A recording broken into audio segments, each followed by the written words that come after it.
There are plenty of movies and shows that are about tragic real-world events. Some are about serial killers, some are about war, and some are about disasters. But there's one that sticks out in an ultimately terrifying way. One that paints a specific tragedy in such a captivating perspective, and that is HBO's 2019 Chernobyl miniseries, created by Craig Mazin and directed by Johan Renck.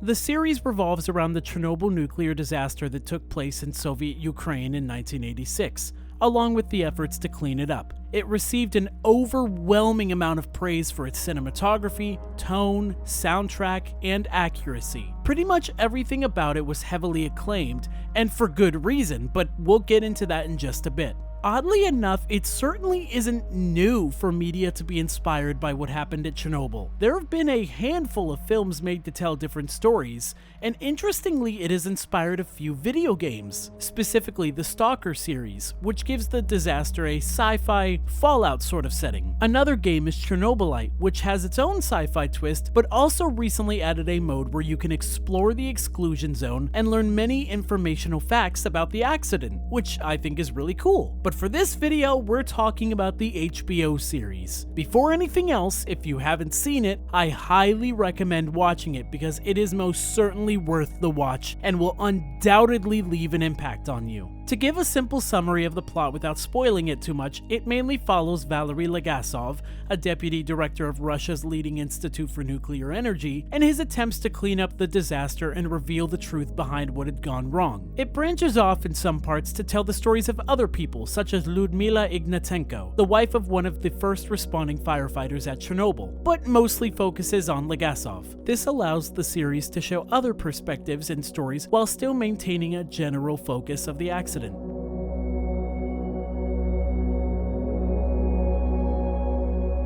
Now, of course, there is the obvious question. Is the show 100% accurate?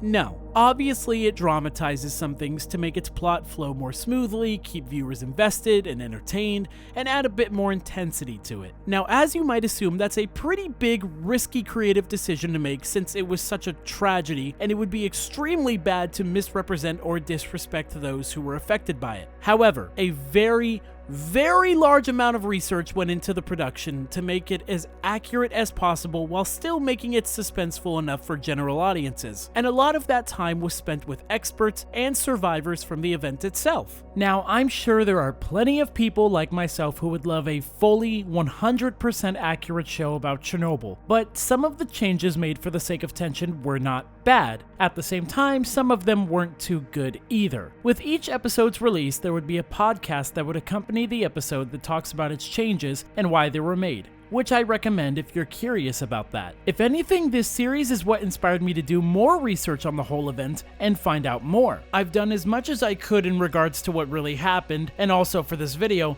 and it's a very deep rabbit hole to go down. So if I get anything wrong, my apologies. Now, if you're like me and are curious about the differences between the show and what truly happened, I highly recommend checking out Chernobylite's video series on the subject. They've put a lot of work into going through a lot of the details, and they did it better than I ever could. The link is in the description, and it's also right up here.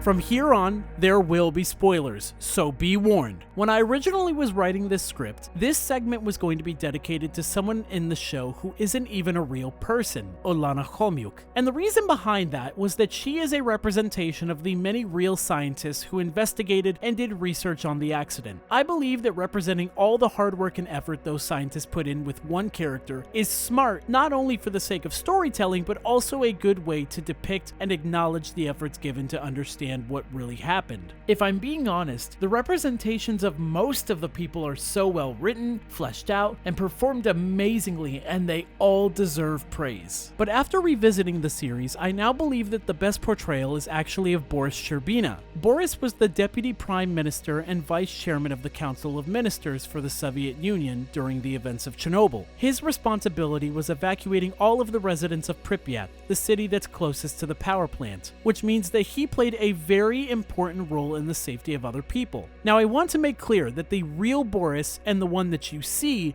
are two different people. When it comes to Boris, information on him is hard to come by except for what's tied to Chernobyl. Stellan Skarsgård, the actor who played Boris, said, quote, "The real man is different from the man that I'm playing.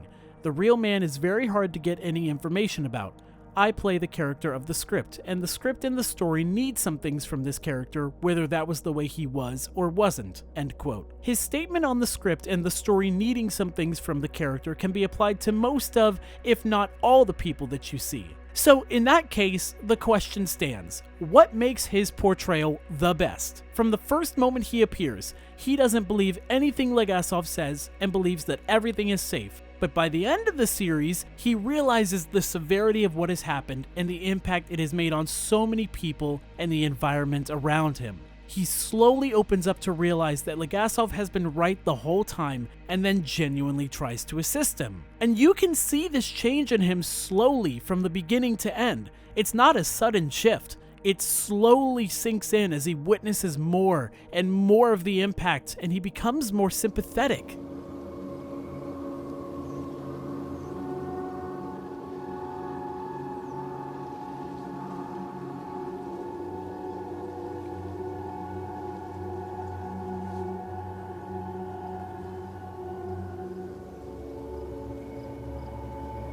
Oh, it's beautiful.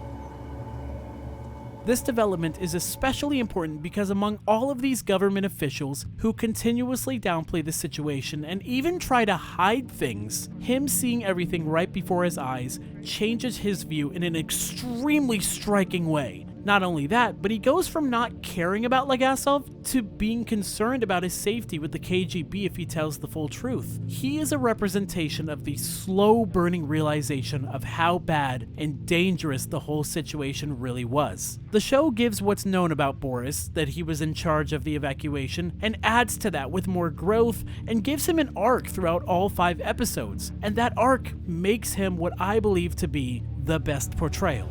Of all the ministers and all the deputies, the entire congregation of obedient fools, they mistakenly sent the one good man.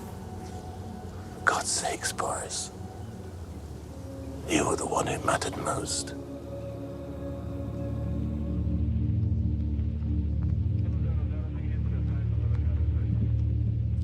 So let's talk about the antagonists of the show. I don't believe that the word villain is appropriate in this case. Every story has an antagonist, even if it's not specifically direct. On a surface level, you might just think that it's Anatoly Dyatlov, the deputy chief engineer who is unsafe, unprofessional, and is part of the reason that the reactor exploded. Not only that, but even when he sees graphite, a dangerously radioactive object on the ground, he ignores it and denies it was ever there. However, it needs to be said that Dyatlov and his attitude are dramatized and unfortunately villainized. So I don't think that Dyatlov can be called the main antagonist of the series. However, the two things that I believe do qualify for that title are the danger of radiation and the government, with their lack of taking the situation seriously and them trying to cover up so much for their pride. There are two main conflicts that are presented. The first one is society versus nature, representing all of the people being put in the way of the intense amounts of radiation that will permanently affect their health and even kill them if exposed to it for as little as a minute. It's everywhere, and it's always constantly acting and affecting all living things that come within its reach. The other conflict is man versus society, which represents Legasov's conflict with the government, which wants to downplay things, keep everything hidden, and lie. Despite how hard Legasov tries to be honest and speak up about the true danger, they're always pushing back or trying to silence him. This continues up to the final episode where Legasov takes a dive and reveals the truth, which in turn doesn't go well for him. He is taken and cut off from the world. Between the two, the radiation is the bigger enemy as it has more effect, but it's almost like these two are working hand in hand. Not consciously, of course. Through all the lack of action from the government, it allows the radiation to spread more and more, and their lies cause more turmoil for the people that lived in Pripyat. Some people in the show only have to go up against one of these, but Legasov has to go up against both of them as he is constantly pushing against the higher-ups while being forced to expose himself to so much radiation, which is clearly affecting him progressively. And of course, the other biggest antagonist is one that falls in with the man versus society conflict. The thing that not only makes things worse, but is also one of the leading causes of the disaster in the first place is Lies. the constant lies from the government that made the situation even possible and then made it as tragic as it was. None of the previous mentioned conflicts would even be there if it weren't for the lies. So again, on a surface level, you might see Dyatlov as the major antagonist, and to a point he's made to appear as such, but it goes a lot deeper than that.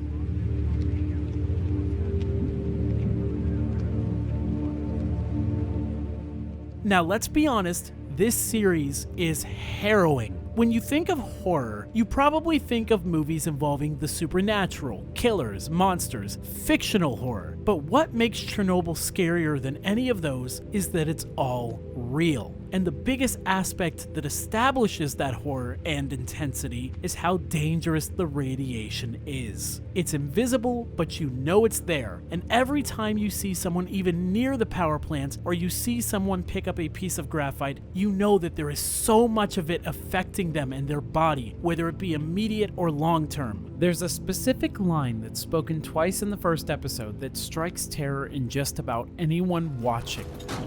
You taste metals? Yeah, what is that? I don't know.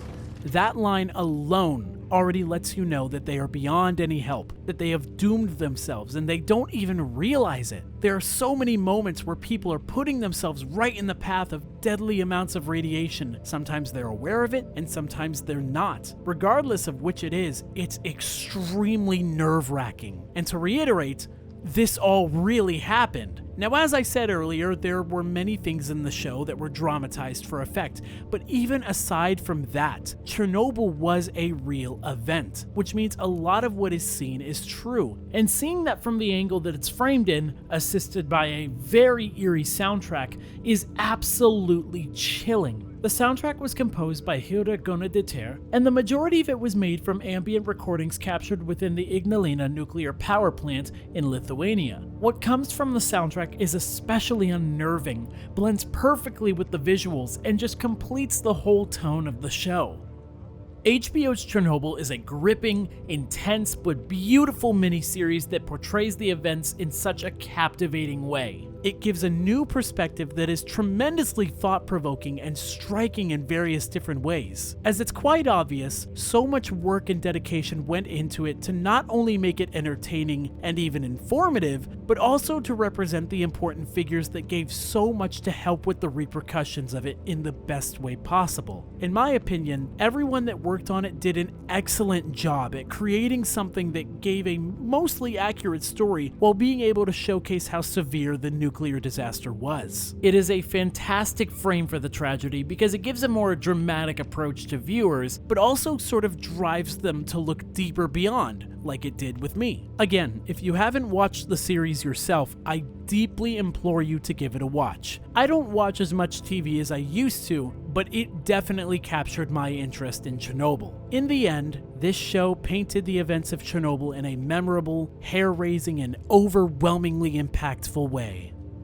Thank you so much for watching. I'm glad that I finally got to put this video out since I absolutely love the HBO Chernobyl series and have wanted to make a video talking about it for a long time. A big thank you to Keluminary for assisting me by coming up with the title, and also thanks to him and CreaturezAnon for helping me edit the script. I hope that you enjoyed this video, and if you did, feel free to give it a like and share it around. With that being said, I will see you guys next time. See ya!